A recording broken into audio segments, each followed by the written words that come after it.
ये 13 दोष ऐसे हैं जिसके जीवन में होंगे तो उसको कभी शांति, कभी सुख, कभी ऐश्वर्य ये टिकेगा नहीं और दुर्गति निश्चित हो जाएगी।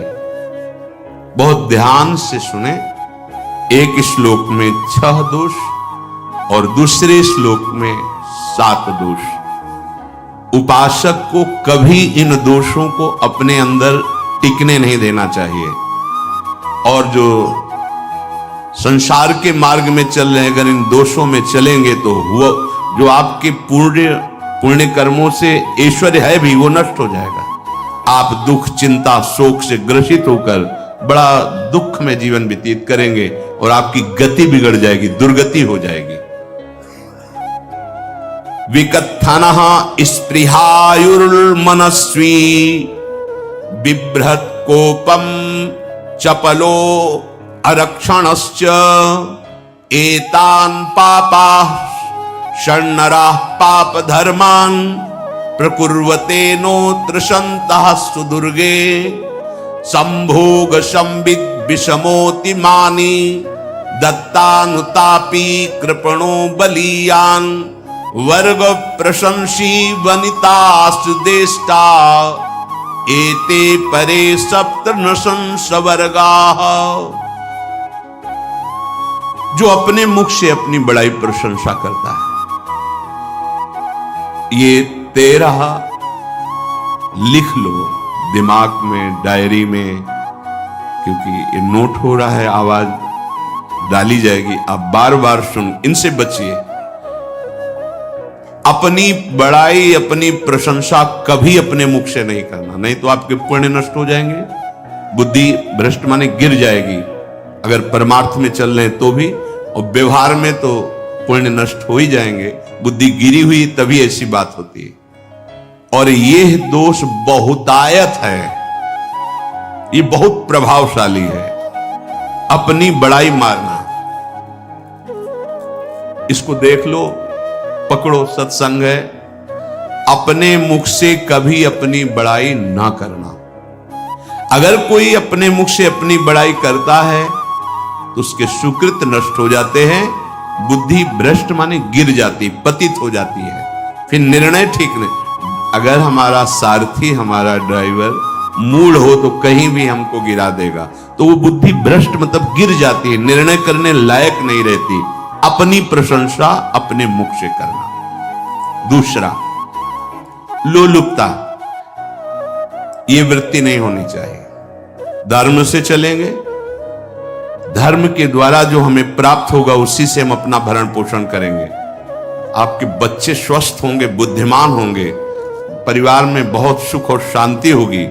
भले दीपक की तरह जलो, बहुत काल तक रहेगी। लक्ष्मी जी भी आपके घर में बहुत काल, हम ये नहीं कहते कि बहुत नहीं, जितनी है बहुत सुख शांति से चलोगे।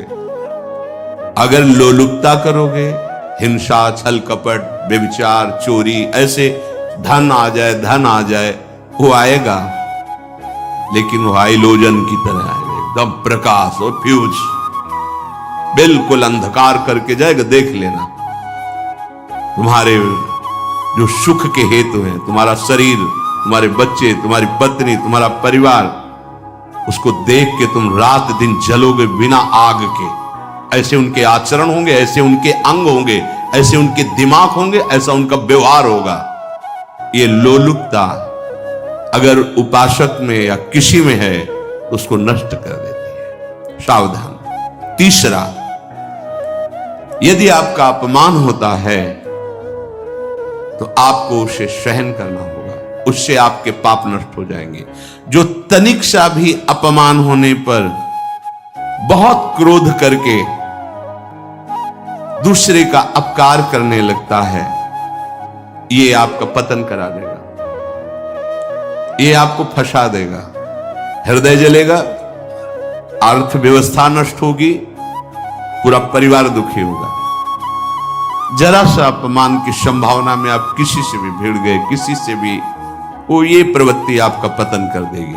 उपासक में तो अपमान सहना अमृत है, नीचा अपमानम सुधा, पर व्यवहार में भी ज्यादा उत्तेजित मत होइएगा। ये तो कुछ मिनट की बात है। अगर आपने उसे मारा पीटा, रिपोर्ट हुई कानून की, ओ फंसते चले जाओगे, अर्थ जाएगा, समय जाएगा, चिंतन जाएगा, बहुत तरह से हानि हो जाएगी। अगर आप सह गए तो आपका सहना उसके लिए आग बन जाएगा। उमा क्षमा साप होते भारी। तुम्हें दंड देने की जरूरत नहीं, उसका एक कर्म ही उसे दंड दे देगा। आप शांत हो जाइए। आप सत्संगी हैं, आप शांत रहिए। चौथा, निरंतर क्रोध और उसका चिंतन। बैठे बैठे बस द्वेषियों का चिंतन ही हो रहा है, अंदर क्रोध का चिंतन और द्वेषियों का चिंतन ही हो रहा है। द्वेष भरी बातें, द्वेष भरे क्रियाएं, उन्हीं का चिंतन करके जलते रहना क्रोध से। उपासक को तो क्रोध करना ही नहीं चाहिए, बहुत शांत। ठीक है, अभ्यास में कभी क्रोध हो सकता है, उसको फिर समन करो, अंदर से प्रायश्चित, जैसा कि अब गलती हुई, आगे नहीं करेंगे। और व्यवहार में भी क्रोध को आप पीना सीखें। अगर बार बार आपका क्रोध प्रकट होता ही रहेगा, आपका स्वभाव बिगड़ जाएगा, आपके पुण्य नष्ट हो जाएंगे और आपका जीवन नष्ट हो जाएगा। देने वाला उतना दे देगा, आपको आनंदित रहो। पैसा खर्चा, सब पूरे जीवन का विध्वंस मचा दिया क्रोध ने। कहीं भी आप देखो, किसी से क्रोध करके देखो, फिर देखो तुम्हारा भजन चल रहा है, तुम्हारी वो आनंद वृत्ति है नहीं, जलोगे और वो जलन और गुस्सा दिलाएगी और वो बैठे बैठे जलो नहीं। ये क्रोध जो है, ये चाहे व्यवहार में हो चाहे परमार्थ में, दोनों की हानि करने वाला है। और आश्रित जनों की रक्षा ना करना। अगर कोई भाग कर आपके पास आ गया है, कोई पशु पक्षी या कोई मनुष्य, आपको चाहिए कि अब चाहे हमारे पहले प्राण जाए, उसकी रक्षा करें। सीवी जैसे तो कोई बिरले ही होते हैं, पर इतना जरूर ध्यान दें, जैसे कोई पशु पक्षी किसी भय से आपकी सीमा के अंतर्गत आ गया है, अब उसकी रक्षा करनी है आपको। अगर आप स्वयं मार देते हैं या मरवा देते हैं, या आपके सुकृत नष्ट कर देगा, या आपकी दुर्गति का कारण बन जाएगा। और जो पाप कर्म उत्साहित होकर करते हैं, उपासक को तो बहुत सावधान रहना चाहिए, पर व्यवहार में भी जो नहीं करना चाहिए, अगर वो पाप कर्म आपके द्वारा मन में प्रेरित हो रहे हैं, संकल्प बन रहा है, क्रियाएं हो रही, दुर्गति पक्की, पुण्य नष्ट हो जाएंगे, दुख अशांति बढ़ती चली जाएगी, कभी शांति नहीं प्राप्त कर पाएंगे। ऐसा नहीं कि जो मन में आवे सो करें। पापाचरण निडर और उत्साहित होकर करना, अगर ऐसे लक्षण है, निश्चित दुर्गति होती है। ये 6, अपनी बहुत बड़ाई करने वाला अपने मुख से, लोलुपता, तनिक से अपमान में सहन ना करने वाला, निरंतर क्रोधी और आश्रित जनों की रक्षा न करने वाला, और निडर हर्षित होकर पाप कर्म करने वाला। दूसरे श्लोक में 7 है, 6 7। 1, संभोग का ही चिंतन करना, संभोग में ही मन लगाना, संभोग दूसरी स्त्रियों के साथ करने की भावना रखना। संभोग, पहला है संभोग। रात दिन बैठे बैठे बस यही चिंतन करना, गंदी बातों का, गंदी बातें देखना, गंदी बातें सुनना, गंदी बातों का चिंतन करना। फिर अन्य माताओं बहनों के प्रति काम दृष्टि से देखना, कोई आ जा रही है, दृष्टि से, काम भाव से देखना, भोग बुद्धि से देखना, निश्चित पुण्यनाश, दुर्गति। बड़े बड़े उदाहरण इतिहास में हैं, जिन्होंने ऐसा दृश्य नेत्रों से देखने की चेष्टा की, मन में संकल्प किया भोगने का, नष्ट हो गए, चाहे वो कितने बड़े प्रतापी हो। ये दुर्योधन कोई साधारण थोड़ी है, भगवान व्यासदेव जी के द्वारा ही तो, भगवान व्यासदेव जी ही इसकी उत्पत्ति का कारण है। अब देखो, इतने महान पुलस्त जी ही उत्पत्ति का कारण है रावण की। बस यही ऐसे दोष हैं जिनके कारण जीव नष्ट हो जाता है। ठीक है, धर्मयुक्त काम भगवान ने आदेश किया है। आपका पाणिक ग्रहण संस्कार हो गया है, संतान उत्पत्ति की भावना से कुछ पवित्र तिथियों का त्याग करते हुए चर्चा में हुई है। एक नियम है, एक आदेश है शास्त्र का। आप बहुत काम प्रवृत्ति वाले हैं तो प्रत्येक मास में जब माताएं बहनें पवित्र हो जाती मासिक धर्म से, तो जिनका पाणी ग्रहण आपने किया, जो पत्नी स्वरूप है, वो ठीक है। वहां भी बार बार के लिए व्यभिचार प्रवृत्ति के लिए शास्त्र आदेश नहीं करता, संयम पूर्वक, और उसका चिंतन नहीं करना। पाणी ग्रहण संस्कार है, घर में विराजमान है, एक संयम, एक नियम के अनुसार उसका चिंतन तो फिर भ्रष्ट कर देगा। चिंतन प्रभु का करना है, चिंतन प्रभु की सेवा जो आपके कर्तव्य, इसके चिंतन से बचो। घातक है, बहुत बड़ा जहर है। अगर विषय चिंतन होने लगा तो मरोगे, जिंदा जलोगे, दुर्गति भी होगी। ये अंदर की जो आग है ना, कामाग्नि, ये इतनी बढ़ती चली जाएगी, तुम्हारे होश खराब हो जाएंगे कि मुझे क्या करना चाहिए, क्या नहीं करना चाहिए। कुआ मदांधो मदना तुरोमा, अंधा हो जाएगा, नहीं दिखाई देगा अनुजा तनुजा क्या है, कौन है, कुछ नहीं, भ्रष्ट बुद्धि। संभोग का चिंतन नहीं। धर्मयुक्त काम आदेश है शास्त्र में। यदि आप प्रवृत्ति मार्ग में हैं तो अपनी पत्नी को जो पाणी ग्रहण स्वीकार किया है, वहां भी पवित्र तिथियों का त्याग करते हुए, एकादशी है, रामनवमी है, नव दुर्गा है, जन्माष्टमी है, राधाष्टमी, जो पवित्र तिथियों का त्याग करते हुए, और ऐसे जो मर्यादाएं हैं उसके अनुसार, और कहीं पराई स्त्री के साथ संभोग की बात निश्चित दुर्गति पक्की है। ऐसे ही माताओं के लिए है, स्त्री शरीर के लिए है। यदि वो ऐसी गलत चेष्टा, तो पतिवंचक परपति रति करई, रौरव नरक कल्पसत परई। ये भोग चिंतन से बचने की चेष्टा कीजिए तो क्रिया से अपने आप बच जाएंगे। क्रिया के पहले चिंतन होता है, चिंतन से ही क्रिया का आवेश आता है। चिंतन संभालिए, इसी से भगवत प्राप्ति होती है, चिंतन से, और इसी से दुर्गति भी होती है।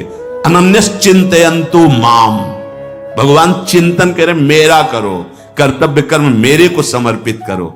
अब जब चिंतन संभोग का होगा तो बुद्धि भ्रष्ट हो जाएगी। ये जो राक्षसी प्रवृत्तियां सुनने को मिलती है ना, कि ऐसा हुआ, वो देखा, सुना और चिंतन किए, अब इतनी राक्षसी वृत्ति आ गई कि बस अब उनमें और राक्षसों में कोई अंतर नहीं रह गया।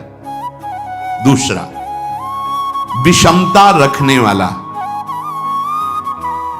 सबके साथ बर्ताव ऐसा कि मैं बहुत श्रेष्ठ हूं और दूसरे सब नहीं, ऐसा व्यवहार। सब भगवत स्वरूप है, समान व्यवहार। जैसे आपके भोजन है, तो जो आप पा रहे हो वही सबको दीजिए। बैठने की व्यवस्था, उठने की व्यवस्था, क्रम बाय क्रम, पर उसको भी नीच भाव से मत देखिए। उस कोटि का उसको प्यार दीजिए, दुलार दीजिए, सम्मान दीजिए। इतनी विषमता न फैलाते रहे अपने जीवन में कि आप सबके निंदा के पात्र बन जाए। विषमता नहीं, सबको प्यार। हाँ ठीक है, पुत्र का अलग प्यार है, भाई का अलग प्यार है, पिता का अलग प्यार है, पर हमारा व्यवहार प्रीति युक्त होना चाहिए, विषमता भरा नहीं होना चाहिए। अगर हमारे चित्त में विषमता ही रही तो संसार है, प्रभु नहीं है। जीत विषम संसार कीर्ति जग बिस्तर है। जो विषमता पर विजय प्राप्त कर लेता है वही भगवत प्राप्ति का अधिकार है। ये विषमता बहुत बड़ी हानि है। तीसरी बात, अत्यंत मानी होना। जहां आपके प्राण कमजोर होंगे, पुण्य नष्ट होगा, आयुश्री सब नष्ट होना है, ऐसे आचरण करवाएगा गुरुजनों के साथ, महापुरुषों के साथ। ये बहुत नीच प्रवृत्ति है। अत्यंत मान प्रियता, मुझे सम्मान मिले, उत्तम प्रवृत्ति है। सबको मान देना, स्वयं अमानी रहना। चौथा, दान देने की बात कह के मुकर जाना या दान देकर पश्चाताप करना।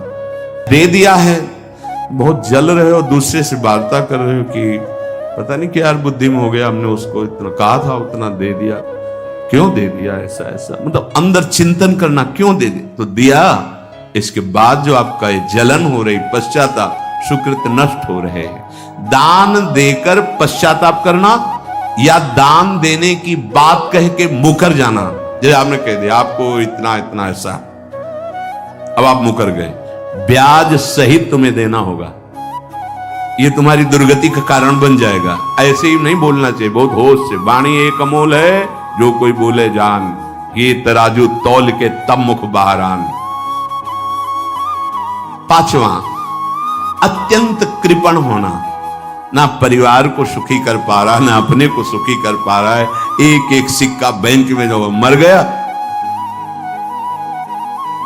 धन की वास्तविक गति यही है कि अपने परिवार को खूब उसकी अनुकूलता प्रदान करो, उसमें से कुछ हिस्सा किसी ऐसे को जिससे तुम्हें बदले में कुछ लेने की भावना ना हो।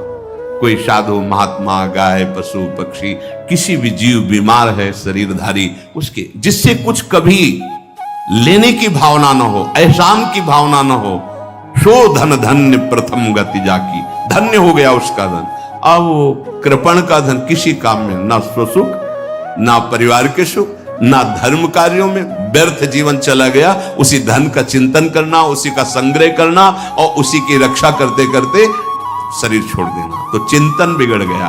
तो कह रहे हैं जो कृपणता है और अर्थ और काम की प्रशंसा, उसी की चर्चा, उसी का चिंतन, रुपया और भोग, उसी की चर्चा कर, जहां बैठे रुपया की चर्चा, भोग की चर्चा, जहां एकांत में बैठे उसी का चिंतन, कैसे रुपया बढ़े, कैसे भोग मिले। और अगर अवसर मिला तो रुपया अधर्म से आवे चाहे धर्म से, उसको इसकी कोई परवाह नहीं। भोग चाहे धर्म से हो चाहे अधर्म से, जिसका अर्थ और काम भोग ही चिंतन है वो धर्म। जिसका धर्म चिंतन का विषय है तो अर्थ और काम भी ऐसा होगा जो मोक्ष प्रदान करने वाला हो। धर्म, अर्थ, काम, मोक्ष। और जो बालक, स्त्री, पागल, असहाय, जो इनकी रक्षा न करके इनकी हानि करता है, दुर्गति निश्चित है।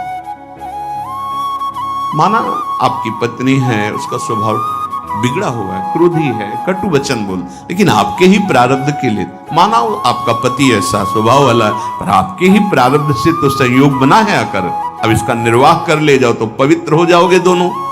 और अगर झगड़ा और लड़ाई और मारपीट और कहीं हिंसादि के रूप में उतर गए तो फिर और करनी बिगड़ गई।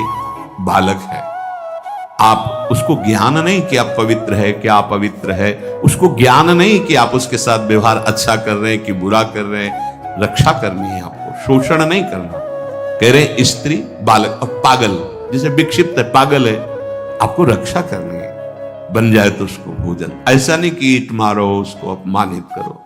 उसकी बुद्धि खराब है, प्रारब्धवशात खराब हो गई है, तो शास्त्र आज्ञा करता है स्त्री, बालक, जैसे पागल, विक्षिप्त आदि है, असहाय है, असमर्थ है, बूढ़ा है, वो आप सेवा भी करो तो गाली दे सकते हैं, उनकी बुद्धि बिगड़ गई। आपको उनको दंड नहीं देना, मारना नहीं है आपको। मान लो आपके बड़े बूढ़े बुजुर्ग जन हैं, आप सेवा भी कर रहे हो तो आपको कटु वचन बोल सकते हैं, आपकी निंदा कर सकते हैं, लेकिन आपको उनके साथ व्यवहार सद करना है।